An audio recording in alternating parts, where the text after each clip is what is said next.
Capítulo 4. Era la época que precede a la Asunción, y por eso nadie se extrañó de que empezara a ayunar. Aquella semana Sergei Mikhailovich no vino ni una sola vez, pero eso no me sorprendió ni inquietó en absoluto. No me enfadaba con él, por el contrario, estaba contenta de que no viniese. Lo esperaba solo para mi cumpleaños. Solía levantarme muy temprano y mientras enganchaban los caballos, paseaba sola por el jardín recordando mis pecados del día anterior y reflexionando sobre las cosas que no debía hacer para estar satisfecha de mí. En aquella época me parecía muy difícil vivir sin pecar. Estaba persuadida de que solo era necesario esforzarse un poco para conseguirlo. Cuando llegaba el coche, me instalaba en él con Katia o alguna doncella y nos dirigíamos a la iglesia, a 3 vertias de nuestra casa.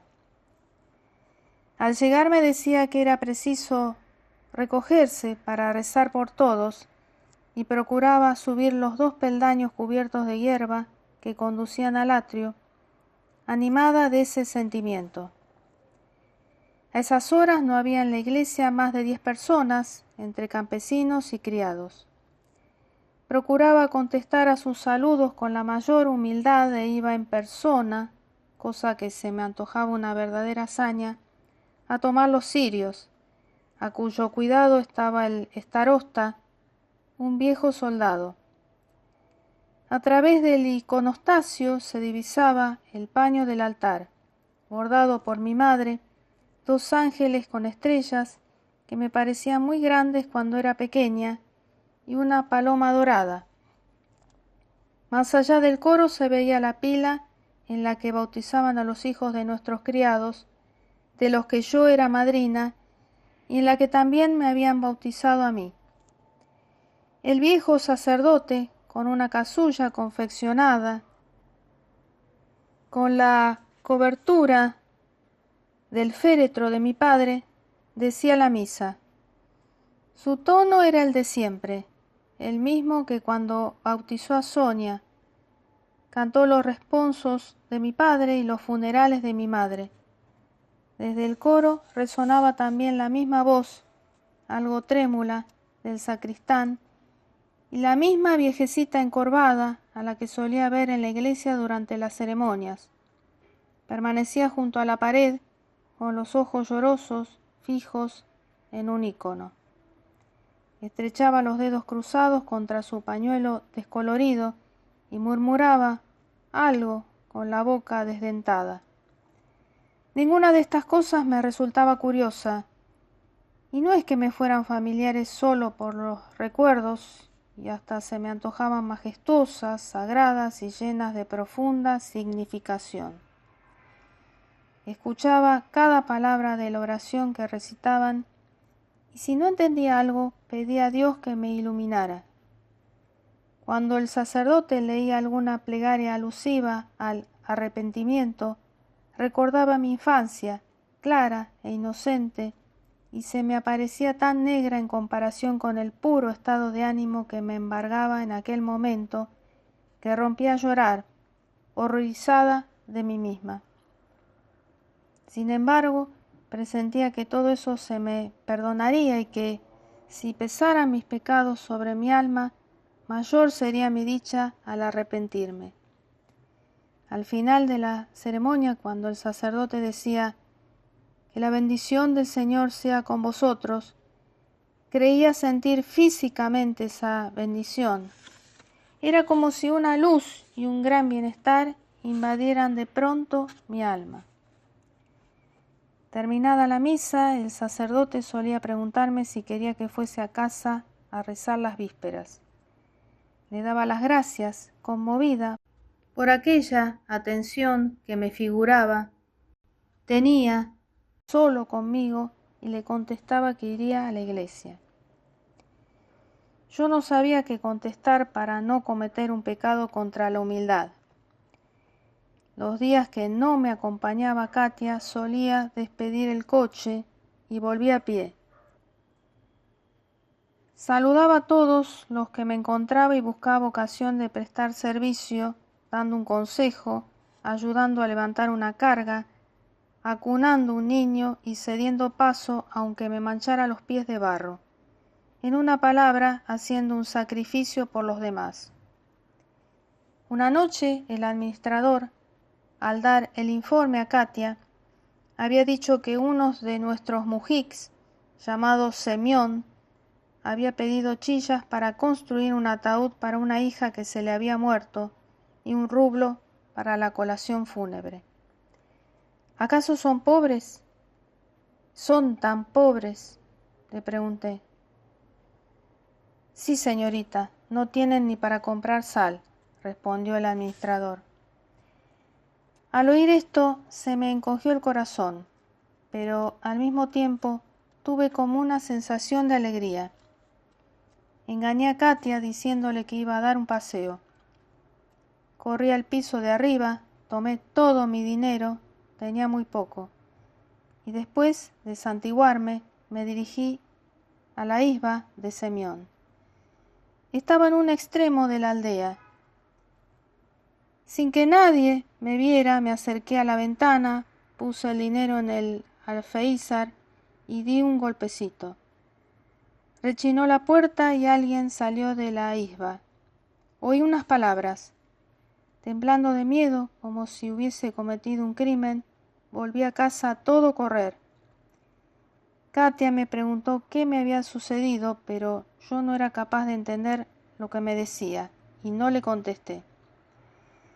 Encerrada en mi habitación, pasé de arriba abajo durante mucho rato, incapaz de hacer ni de pensar nada, ni de analizar mis sentimientos. Pensaba en la alegría de aquella familia, en las palabras con que nombrarían al donante del dinero, y me dio lástima de no haberlo entregado personalmente. También me figuraba lo que diría Sergei Mikhailovich si se enterase, pero me complacía la idea de que nadie llegara a saberlo nunca. Era tal mi alegría que, a pesar de que todos, inclusive yo misma, me parecían seres imperfectos, sentía un gran enternecimiento hacia mi persona y hacia los que me rodeaban. La idea de la muerte se me presentó como una dicha. Sonreía, rezaba, lloraba y en aquel momento quería apasionadamente a todos y hasta a mí misma. Generalmente, al volver de misa, leía los evangelios, que cada vez iba comprendiendo mejor. Cada vez se me representaba más clara y más conmovedora esta historia de una vida divina, y más hondas e impenetrables las ideas que hallaba en su estudio. En cambio, qué claro y sencillo me parecía todo cuando, separándome del libro, consideraba de nuevo la vida que me rodeaba. Me parecía tan arduo vivir mal y tan sencillo querer a mis semejantes y ser querida por todos. Todos eran buenos y dulces conmigo. Incluso Sonia, a quien continuaba dando clase, parecía completamente distinta. Procuraba comprender las cosas y no disgustarme. Todos me trataban como yo a ellos. Rememorando a mis enemigos, a quienes debía pedir perdón antes de confesarme, me acordé de una señorita vecina de quien me había burlado en una ocasión en presencia de unos invitados, la cual dejó de visitarnos desde entonces. Le escribí una carta, reconociendo mi culpa y pidiéndole perdón. Me contestó con otra, me perdonaba y a su vez me pedía perdón. Lloré de júbilo al leer esas sencillas líneas que me parecieron llenas de sentimiento tierno y conmovedor. También mi ñaña se echó a llorar cuando le pedí perdón por cuanto hubiera podido ofenderla. ¿Por qué todo el mundo es tan bueno conmigo? ¿Qué he hecho para merecer tanto cariño?, me preguntaba. E involuntariamente recordaba a Sergei Mikhailovich y pensaba mucho en él. No podía por menos de hacerlo y no lo consideraba como un pecado. pero ya no pensaba en él como la primera noche en que supe que le quería, sino como en mí misma, y lo asociaba con cada pensamiento de mi porvenir. La agobiante influencia que experimentaba en su presencia había desaparecido. Me sentía igual a él y lo comprendía desde lo alto del estado espiritual en que me encontraba. Veía claro lo que antes me parecía extraño. Solo entonces comprendí por qué me decía que la felicidad estriba en vivir para los demás, y estuve de acuerdo con él. Me parecía que seríamos dichosos, que disfrutaríamos de una felicidad serena. No me representaba viajes al extranjero, diversiones mundanas ni lujos, sino una vida de aldea tranquila, llena de abnegación y de amor mutuo, bajo una fe inquebrantable en la divina providencia. Tal como lo había previsto, comulgué el día de mi cumpleaños. Cuando regresaba de la iglesia estaba henchida de felicidad. Tenía miedo de la vida, tenía miedo de cualquier impresión, de todo lo que pudiera quebrar esa dicha. En cuanto nos apeamos del coche y subimos la escalinata, se oyó desde el puente el traqueteo tan conocido del coche de Sergei Mikhailovich, y lo vi aparecer. Me felicitó y entramos juntos en el salón. Desde que lo conocí, nunca me había sentido tan tranquila ni tan independiente en presencia suya como aquella mañana. Tenía la impresión de que había dentro de mí todo un mundo nuevo que él no podía comprender, un mundo demasiado elevado. No me turbaba en absoluto estar a su lado. Sergei Mikhailovich debió comprender a qué obedecía mi estado de ánimo. Se mostró particularmente atento, dulce y respetuoso conmigo. Me acerqué al piano, pero él lo cerró, guardándose la llave en el bolsillo. No estropee su estado de ánimo, dijo. En este momento tiene en el alma la mejor música del mundo. Le agradecí aquello, aunque en el fondo me desagradó ligeramente que comprendiera con tanta facilidad lo que debiera permanecer en mi fuero interno, oculto para todos. Durante la comida, Sergei Mikhailovich nos dijo que había venido a felicitarme y al mismo tiempo a despedirse, porque al día siguiente se iba a Moscú. Al decir esas palabras, tenía los ojos clavados en Katia, pero luego me miró a hurtadillas. Comprendía que temía ver emoción en mi rostro, pero no me sorprendí ni me inquieté, ni siquiera le pregunté si se marchaba por mucho tiempo. Me constaba que lo decía por decir, pero que no lo haría. ¿Cómo podía saberlo? Ahora no puedo explicármelo. Sin embargo, aquel día memorable me parecía saber de antemano todo lo que iba a ocurrir. Aquello parecía un sueño feliz. Me daba la impresión de que lo que estaba sucediendo había sucedido ya, pero que no obstante volvería a producirse. Sergei Mikhailovich había querido marcharse en cuanto terminamos de comer. Pero como Katia, cansada después de la misa, se había echado un rato, tuvo que esperar a que se levantara para despedirse de ella. La sala estaba invadida de sol. Salimos a la terraza. Tan pronto nos sentamos, abordé el tema que había de decidir el destino de mi amor. Empecé a hablar en el preciso momento en que nos sentábamos, antes de haber cambiado una sola palabra, mientras nada podía estorbar mi propósito. Ahora no comprendo cómo pude expresarme con aquella tranquilidad, aquella decisión y precisión de palabras.